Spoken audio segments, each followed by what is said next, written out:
రసం అంటే ధనియాల రసం, గుంట గరిటె పెట్టాలి కదా, అది గుంట గరిటె పెట్టుంటే బాగుంటుంది మనకి.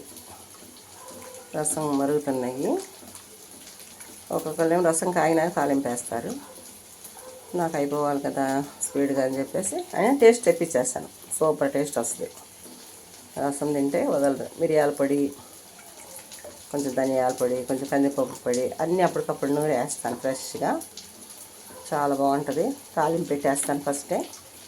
జీలకర్ర, ఆవాలు, ఎల్లిపాయలు అన్నీ వేసి తాలింపు పెట్టేస్తాను. కొంచెం మెంతులు కూడా వేస్తాను. ఒక్కొక్కళ్ళేమో రసం అంతా కాగినాక అప్పుడు తాలింపు వేసుకుంటారు. అదొక టేస్ట్. ఇది పిల్లల స్కూల్స్కి హడావిడిగా పొద్దున్న 5 బాక్స్ కట్టాలి, 6 బాక్స్ కట్టాలి, బస్సులు వచ్చేస్తాయంటే స్పీడ్గా చేసేయచ్చు.